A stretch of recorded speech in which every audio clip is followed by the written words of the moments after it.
y'all last week. I hope you missed me. As you heard, I'm a new grandpa, but that's sort of, and I'm sort of good at that by now. So it's all, nothing's changed in my life. I know how to act when I see them younger. It's good to see you. I want to do, let me tell you, if this is your first time here, or your first time in a long time, or first few times here, you probably don't know this. And if you've been coming for a long time, you probably not even thought about this, but next Sunday is our 1-year anniversary. Isn't that neat? It's our 1-year anniversary. And we actually, before last Easter, we had church like 6 or 8 months before that, but we called it pre-launch, and we're sort of just getting ready. And but we didn't officially open the doors till last Easter, and we had about a little over 200 people show up. A lot of them never came back, and that's okay for 2 reasons. Number one, that happens sometimes on Easter, and there's nothing wrong with that. And it also happens because we are a little different, and that don't mean we're better, we're just a little different. And so that's where we're at. And I want to do something different today. It's a little different, so if you are new, come back because it gets worse. But I'm going to do something a little different today, and it's just sort of something on my mind. And is my TV working or not? Oh, is it? Okay, yeah, I understand. Thank you, Jimmy. That's my problem. Little Jimmy, he's got it going on. I don't. I know the story.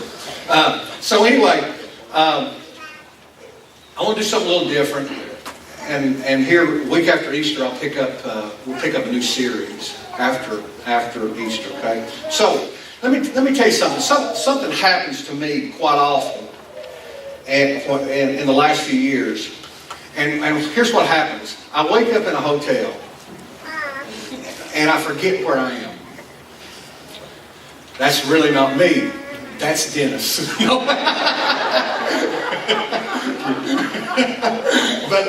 I wake up in a hotel, and that was actually me when I was Dennis's age.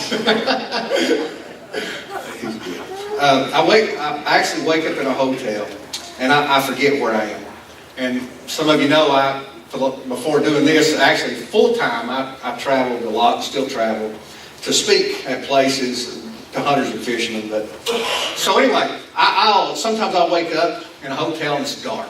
Okay, it's dark, and I'm tired. My eyes are closed, and first thing I'm trying to do is I make my way to the bathroom, and in my mind I think I'm at home, so I just go down the hall, I hang a left. But sometimes I forget where I'm at. And then, there's been many times that I've ran into a mirror, or I've reached for the doorknob at the window. And then there's that time that you never want to happen, is when you reach for the door that goes out to the hallway in the hotel, thinking it's the bathroom door. So that happens. So what happens when things like that happen is sort of as quick as possible, you sort of have to snap out of it. I mean, this really happens to me all the time. There's a lot of times when I'm whatever, and I'm getting up and I'm thinking, all right, and I'm feeling for the doorknob and it's not there. And then the first thing, while my eyes are closed, I'm thinking, all right, where am I? Where am I? Am I home? Am I in another state? Am I in a hotel? Am I in a cabin? Am I hunting? Am I fishing? Am I speaking? Or am I dreaming at the moment? So you have to snap out of it and realize where you are in order to make some adjustments. And it goes for when I speak as well. And again, I've traveled over the years, and I found myself sort of watching how I speak according to where I'm at. Because as you well know, some of you that are people from this area, when you get like past northern Kentucky, they think we talk funny, right? Okay. And even though when you get past northern Kentucky, everybody's not northerners, that's still what sort of we say. If you live in Illinois, you're a northerner, that's actually the Midwest. But, so anyway, when I go and speak, I really think about a couple of things because I'm in a different environment. I have to say, first of all, I say, number one, they don't say y'all here. Here a couple weeks ago I was in Illinois, and I remember, don't say y'all much. Say you guys, okay? Because that's what they say, you guys, okay? And so I remember that. And then the other thing I always have to remember is I always have to remember to slow down when I'm talking. Because we do have this accent, and when we get a little further north, what happens is, because we have this accent, they can understand us a lot, so I have to slow down in how I talk. But sometimes I forget, okay? Sometimes I'm right in the middle of speaking, and I forget where I'm at, and then all of a sudden what I have to do is sort of snap out of it once again, realize where I am, and think about, all right, what did I just say, or what did I just do that I sort of need to regroup and do again. Let me ask you something else. When you see a police officer, now what's the first thing that you do when you see a police officer? You look down at your speedometer because you're going to have to see if you've been compliant, right? And to see and since the traffic at 75 has been rerouted through here, there's state troopers on especially the Tennessee side of the tunnel. So what happens then is the other day I'm driving from here over there and I'm daydreaming. And I'm daydreaming and all of a sudden I clear the tunnel and I start heading down the hill, and thank God, just before I remember there's state troopers down there. And I'm daydreaming, I remember, oh my, I wonder how fast I'm going. And I look down and I snap out of it. And I realize I'm going in a 45 zone. I ain't telling you how fast I'm going. Don? Well, it was 60. But, so I was going 60. And what you have to do, you have to realize where you're at. You have to regroup, all right, and change the way you're doing things when that happens. Now let me get a little bit closer home. Some of you are students that are here today. And not just our students that come back, but I'm talking about students who, you've come to Walter State, or you've come to LMU, or you've come to the DCOM, or the veterinarian school. You've came here, and you came here from another part of the country, okay? You came here from another part of the country, and you're really finding out a lot about us while you're here. I mean, you're finding out what soup beans are, right? I mean, this is one of the best educational experiences you'll have while you're here, actually, to find out what soup beans are. So you moved here, and from another part of the country, and you're having to change the way that you communicate. You're having to change the way you do things. You've had to change where you go. You've had to change what you do. You've had to change your friends and pick up new friends. And all because you've been transplanted for a period of time in this new place. But let me ask you something. Well, let me tell you something. Most of you are going back. After you do your stint at school, you're going back, right? I mean, you're going to go back to where you live. I heard that our own Chelsea and Brett, they've got their residency back at what she calls the Best Coast, which is the West Coast in California. So they're going back, And most of you students, you're going back. Or you're going to a place like Florida, somewhere that you pick, But let me ask you something. What if you couldn't go back? I mean, the first thing that comes to your mind is I would die. Maybe not, hopefully. But you say, well, what if you couldn't go back? I mean, what if your plans were to move somewhere after you got out of school? And you just moved here to go to school. And your plans right after you got out of school, they were to move to somewhere else. But you just got a letter, you just got something in the mail, and now you found out that this place here would now be your home. And not only that, but most likely you would have to stay here the rest of your life. Now, what would you do? Let me tell you what you could do. You could grumble. You might long for days gone by. You might become a hermit and never associate with anyone. You might try to change everybody around you so that instead of you sort of fitting into this new place, you will see how many people you can get to fit into the place, to where you come from. You might try to change those around you. Or, if you found that out, you could just change and adapt. Right? You could just change and adapt. If you're a Christian, a follower of Christ, you could say, well, this is the hand that God has dealt me. And you could say, all right, God, I get it. I'll change. I'll adapt. I'll live as your follower in a land that's different from my own. Right? We have those choices. Well, do you know that there's several scenarios in the Bible that talk about this? I mean, there's several stories in the Bible that give us this same scenario. In fact, if you look at most stories, I believe, in the Bible, you can see this same scenario throughout. And most of the letters you read, and the prophetic books that you read, and all those places in the Bible, for the most part, those stories and those individuals that and the people that you read about, for the most part, they are doing just that. They're living their life in a place that they never thought that they would be. It's all through the Bible. And I want to tell you about one of those stories. And let me tell you, I told you it's going to be a little different. We're going to look at a lot of verses, a lot of scripture here. I'm going to tell you a couple stories. But let me tell you about one of those stories that fit what we're talking about. And some of you will recognize these guys. So let's just read it a little bit, and then I'll explain to you. And this is in the book of Daniel in the Old Testament. During the 3rd year of King Jehoiakim, King Jehoiakim's reign in Judah, King Nebuchadnezzar of Babylon came to Jerusalem and besieged it. Okay? Now I'm going to set the stage here. All right? It was in the 3rd year of King Jehoiakim. He was in Judah. Judah and Israel were all part of the children of Israel. Judah was just one of the tribes. So now there's this outside force of Babylon that's going to come in and take over. They're going to besiege him. They're going to take the country. Okay? So he says this. King Nebuchadnezzar of Babylon came to Jerusalem and besieged it.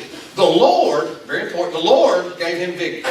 Okay, the enemy. The Lord gave him victory over King Jehoiakim of Judah and permitted him to take some of the sacred objects from the temple of God. So Nebuchadnezzar took them back to the land of Babylonia and placed them in the treasure house of his God.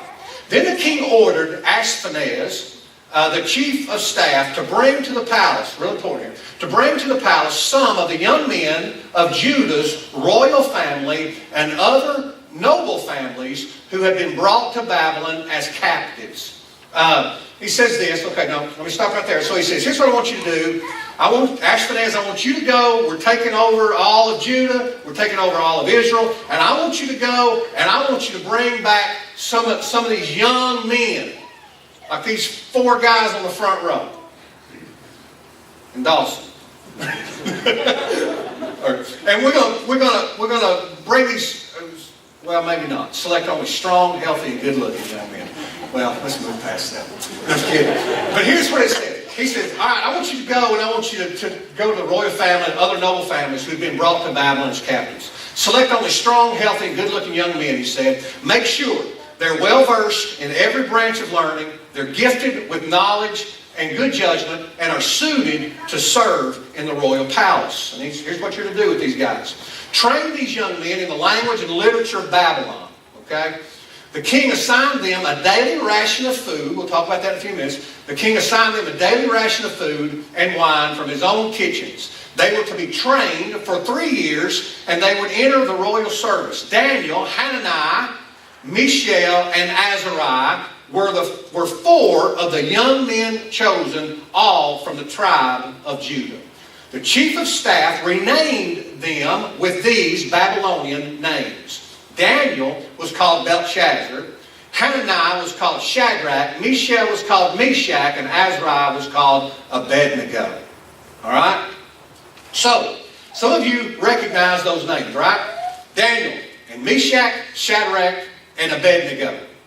And some of you will also recognize the stories. And we're going to talk about the story of Meshach, Shadrach, and Abednego necessarily, but what you, if you've been a follower of Christ for any period of time, what you remember about them is they were thrown into a fiery furnace, right? And they lived through that. So, but here's what we see.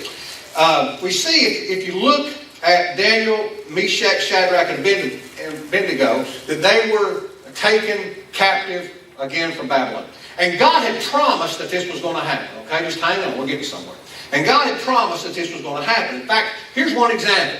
And Jeremiah wrote about this. He said, therefore, this is what the Lord says. I will hand this city over to the Babylonians and to Nebuchadnezzar, king of Babylon, and he will capture it. Okay? So, and then he goes on down, 2 verses later, says this. The sins of Israel and Judah, the sins of the people of Jerusalem, the kings, the officials, the priests, and the prophets have stirred up my anger. Okay, so here's what he was saying. He was saying that in the past, God's prophets had warned Judah, Israel, the people, the children of Israel, had warned them concerning their sin against God.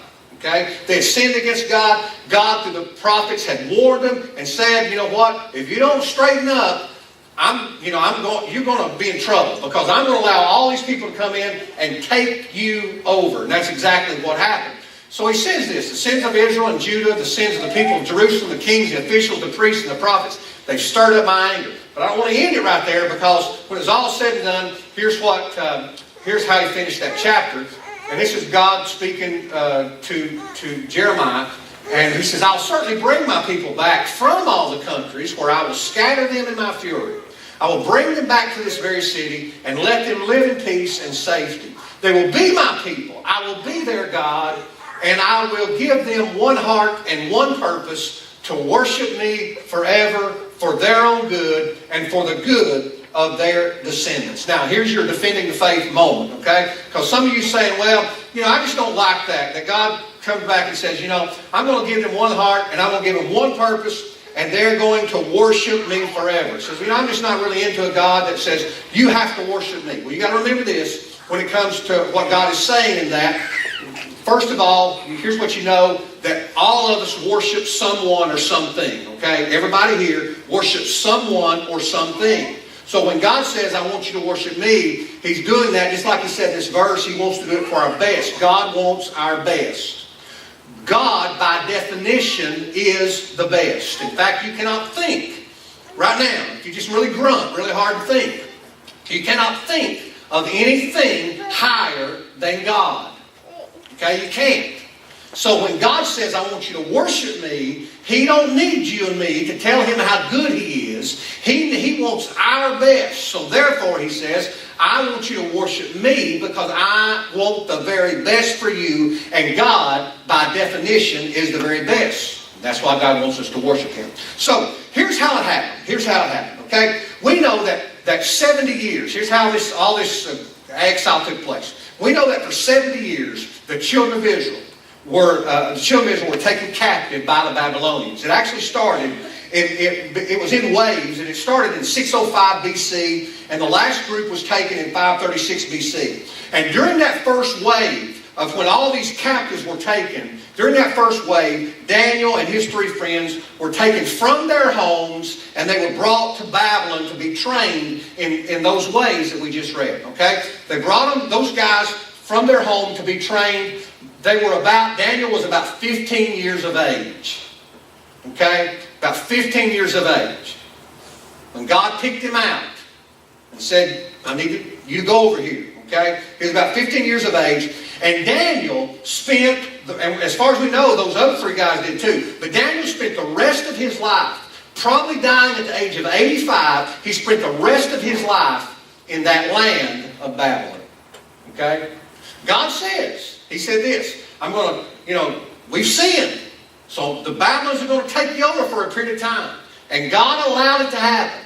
God allowed it to happen. When He allowed it to happen, He also allowed some student by the name of Daniel, 3 other students, Meshach, Shadrach, and Abednego. He allowed those students, 15 years old, to come to a land and never go back home where they wanted to go. They could have grumbled. They could have complained. They could have wished for something else. And they did wish for something else. But they adapted and they changed. And during that time, Daniel, what the whole book of Daniel is about, Daniel had, and his 3 friends, they had to make some tough decisions. And in those tough decisions, they stayed true to their faith. But also what happened was this, that over that period of time that Daniel was there, he became one of the great statesmen of Babylon. And not only of Babylon, because here's what happened. I know this is getting really boring, but I'm getting somewhere. I told you it's going to be different. But here's what happened. See, all right, Babylon, they come to take to Jerusalem and Judah. Well, pretty soon, there comes another group that wants to take Babylon. And if you get Babylon, what do you get? You get Jerusalem and Judea. Okay? So the group that came to get Babylon after that was, some of you heard, you studied history, it was the Medes and the Persians. Okay? The Medes and the Persians. And there was some of you may have heard the law. In fact, it came from right here. It says, you know the law of the Medes and Persians. You know, is that it can't be changed. That's the law of the Medes and Persians.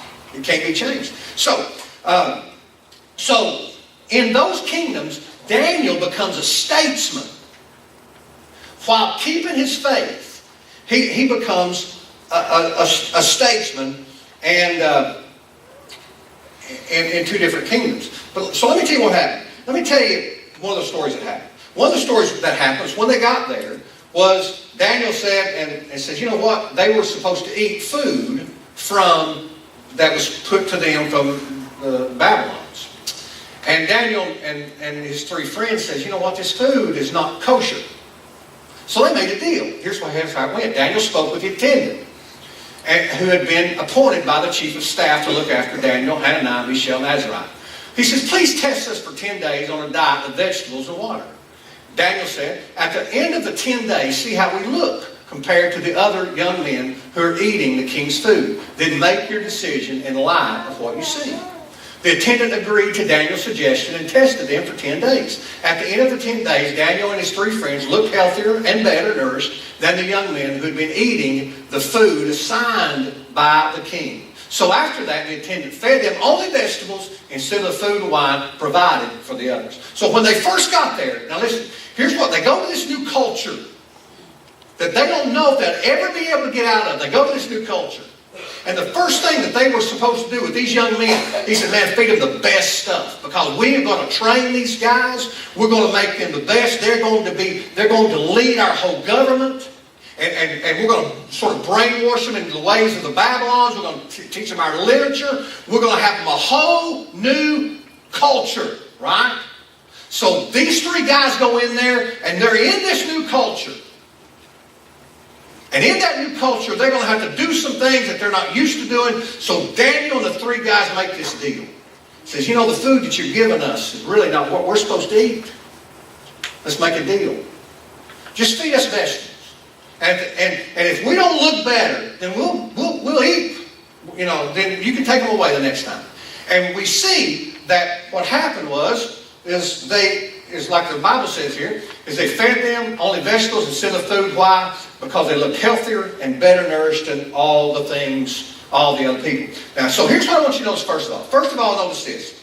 They kept their commitment to God. They kept their commitment to God. Okay? Another way to say it is this. Even though they were in a different culture, and even though they adapted to the culture, they still kept their commitment to God. Or you can adapt to your culture. We get blamed for that all the time. You can adapt to your culture and you can still keep your commitment to God. Right? That's what they did. You can adapt to your culture and still keep your commitment to God. Now let me tell you another story real fast. It goes on, and the other story about Daniel. And this is one that most of you are familiar with. A little bit later, while Daniel was still in captivity, another king took over. His name was Darius. He picked out 3 people like Daniel who were statesmen. And he said, I'm going to see how good these 3 are. Daniel was head and shoulders above all the rest. And King Darius really liked Daniel.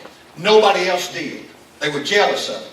So what they did is they decided that, you know what, we've got to get to Daniel, and the only way we can get to Daniel is through his religion. Because they knew that Daniel prayed 3 times every day. He opened his window and did it. So they said the only way we can get to Daniel is get to his religion. So they went to the king of Persia. Okay? The Medes and the Persians. And this was their king. They went to him and they said, you know what? Make a law. Make a law, O king, that nobody can pray to anybody but you, because they thought that the king was God. That nobody can pray to you for, I forget what it was, 90 days or whatever. But nobody can pray to you. And he said, and make this a law, because they knew that they would get to Daniel. So sure enough, before the king ever thought, he signed this law and he stamped it with the royal seal. The seal of the king, of the law of the king of the Medes and the Persians. So when Daniel seen that it had already been done, he went home. And when he went home, you know what he did? It was time to pray. He opened the window. And he started praying. And they called him. So the other guys went back to the king, and they told the king, said, Daniel's praying. You made a law. And the Bible talks about, we ain't got time to read all, but the Bible talks about that Darius, King Darius, man, he was distraught because he loved Daniel. And he was distraught. He tried to get out of it. Because he said, if you pray to anybody but King Darius, you're going to be thrown into a lion's den. Try to get out of it. Finally, they came back to him and said, O king, you know that we can't get out of this. Because it's the law of the kings of the Medes and the Persians. And that law cannot be overturned. And he knew it. And then he said this. He knew it had to be done. He knew that Daniel had to be thrown in the lion's den. But here's what King Darius said. So at last the king gave orders for Daniel to be arrested and thrown into the den of lions. The king said to him, may your God, whom you serve so faithfully, rescue you. Now think about that. Isn't that neat? Here's this guy that's been in a different culture, taken out of his world, made to live in a place he didn't want to live, kept his commitment before God. And now, the influence that he had, that King Darius hated the fact that he was going to put him in the lion's den. He said, Daniel, he gave orders for Daniel to be arrested and thrown to the lion's den. And the king said to Daniel, may your God, whom you serve so faithfully, rescue you. And it says a stone was brought and placed over the mouth of the den. And the king sealed the stone with his own royal seal and the seals of his nobles, so that no one could rescue Daniel. Then the king returned to his palace and spent the night fasting. He refused his usual entertainment and couldn't sleep at all that night. Very early the next morning, the king got up and hurried out to the lion's den. And when he got there, he called out in anguish, Daniel, servant of the living God. That's pretty neat when you have context, isn't it? Servant of the living God. Was your God, whom you serve so faithfully, able to rescue you from the lions? Daniel answered, long live the king. My God sent his angel to shut the lion's mouth, so that they would not hurt me. For I have been found innocent in his sight, and I have not wronged you, your majesty. Isn't that neat? You say, well, remember once again, I just don't believe all them miracles in the Bible. Why do we believe in miracles? These guys know. Why? Because we believe in God. And God, by definition, is supernatural. So it's very normal that a supernatural being could do supernatural things. So it's not hard to believe. Now, isn't that neat that happened? So here's what we learn from this story. We learn this, that not only did Daniel keep his commitment, but he kept his convictions. You see, commitments are those things that, you know what? I believe that if he wouldn't have been allowed to eat just vegetables, I believe he would have ate the food that he gave him. But there's some things, convictions, that you got to be willing to die for. And he was. But here's what you notice about this story. Planted in a place that you can actually keep your commitment and you can keep your convictions and you can still adapt to your culture. You can adapt to your culture and still keep your convictions. Isn't that good? That you can do that. So here we have all these 4 guys who woke up in a place that was all new to them. And here's what they didn't do. They didn't grumble. They didn't long for days gone by. They didn't complain about the government. They didn't sit and sulk. And they didn't condemn everybody and everything.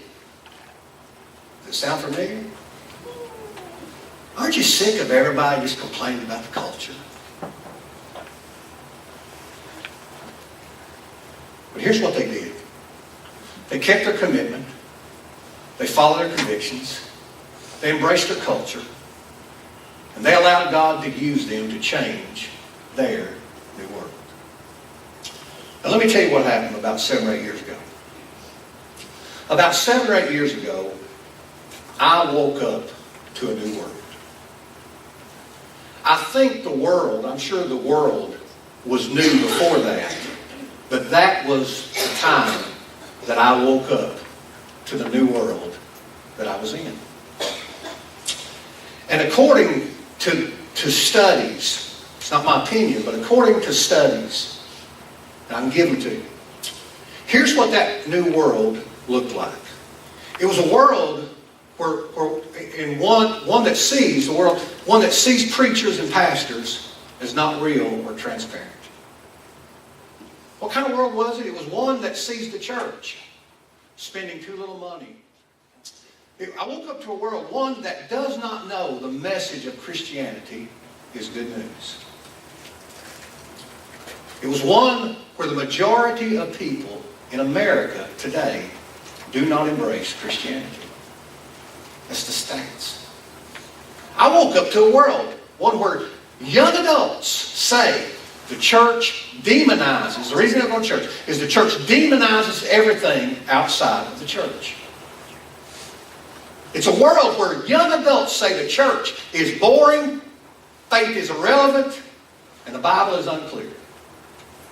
There's a world, one where young adults say the church is out of step on scientific developments and debate. It's a world where one where young adults are asked to choose between their faith and their friends. I woke up to a world, one where young adults say the church is not a safe place to express their doubts. Now, you say, well, I don't believe that. We don't have to believe that.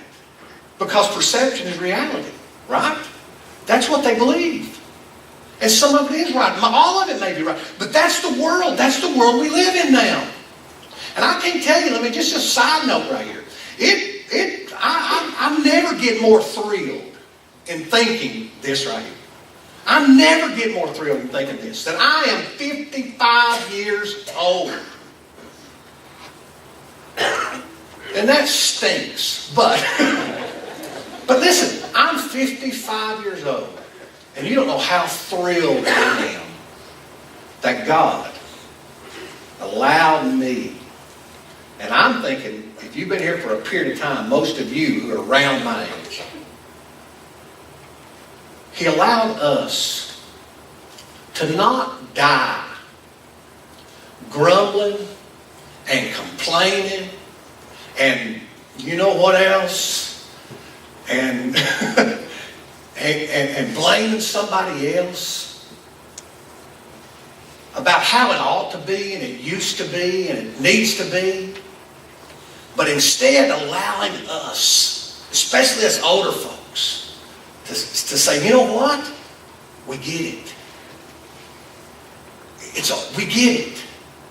And instead of thinking that I'm living in some place that I'm no longer living, realizing that I'm no longer in Kansas anymore. And the culture has changed. And that the rest of my life, I don't want to grumble and complain and blame. But you know what I want to do? I want to do what those guys did. I want to do what these four guys did.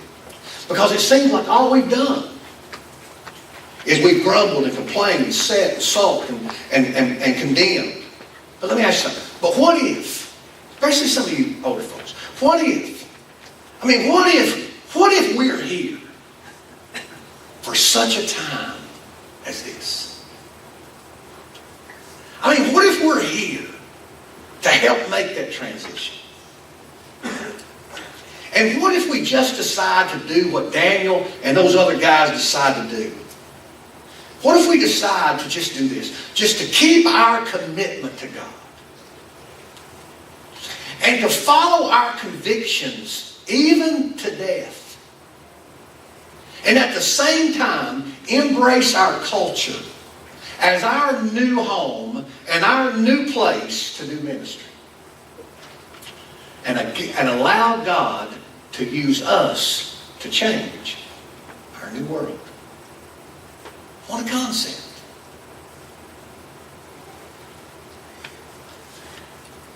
Here's what Bill Hybels said. The local church is the hope of the world. But in order to reach the current generation and generations to come, we must change the way we do things. That's why we like to say, to reach people no one's reaching, we have to do things no one is doing. Right? That's what we're doing. And I'm so glad, I tell you, I'm getting done, that the Lord allowed me and you in the last year to be people who are adapting and changing. Isn't that neat? Here's what we've tried to do, we've done to a big degree in the last year. We tried to establish an atmosphere of encouragement and safety. We've tried to reestablish Sunday as a day for encouragement. We tried to reestablish that the gospel is good news. We try to welcome doubters and those who have questions about their faith. We've tried to portray the pastors and leaders as normal people. We tried to make our Sundays look like Mondays. We tried to be transparent and real. We've emphasized that we're all ministers, whether it's in our workplace or in our recreation. We tried to encourage each other to grow in our knowledge of God. And we've tried to love each other and welcome each other just as we are and just as you are. Here's why we're here. We're going to stamp this on your mind. This is why we're here. Somebody wants to know why we're here. Why does Locus exist? Here's why we exist. We're here to make a significant impact in the 85% who are unchurched in our area. That's it. That's why we're here. And we're going to do that by looking outward and not inward. I just read a book by Thom Rainer called The Autopsy of the Dead Church. The Autopsy of the Dead Church.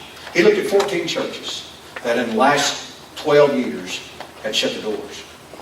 And that he had met with before that. And did an autopsy of those churches. It's a great read. Short book. I'll give it to you and show you what it's at. But one of the things that happened was churches began to look inwardly more than they looked out. And we're going to not do that. You say, so what can I do? Here's what I need you to do. Here's what we need you to do. Renew your commitment to Christ. Renew it. It's okay. Embrace the convictions that are fundamental. Every hill ain't worth dying on. Embrace the convictions that are fundamental. And embrace the culture with a new fervor and excitement. We're in a new area. We might be here for such a time as this. And then the last thing, offer yourself to God as an instrument to be used in your new work. That's why we're here. Let me pray. Lord, I thank you for these men and women, their homes, their places of business, schools. Thank you especially for these young folks, these young adults. And I pray some of us older folks will just sort of get this thing ready. And I pray this, and I thank you for especially us older guys and gals, that you just sort of allowed us to just get it, just to get it. To understand that, you know what? America is no longer a Christian nation. The majority of people don't default to Christianity. But that's okay. We can't change that. We can't change the past. We can only change where we're at right now. So help us to be like Daniel, Meshach, Shadrach, and Abednego. Help us to keep our commitment to you in the midst of all this. Help us to understand what our convictions are. Even be willing to die for them. But help us to embrace the culture that you've planted us in. And realize you've planted us here for a reason. And let us be excited about being your instruments in it. And I pray that if somebody's here that needs to make a decision about their relationship with you, that they would see me or somebody could help them and talk to them about that. Because it's a big decision. And I pray. And I thank you in Jesus' name. Amen. Thank you for coming. Come back next week, 8:30, right? Hey, everybody be here at 8:30?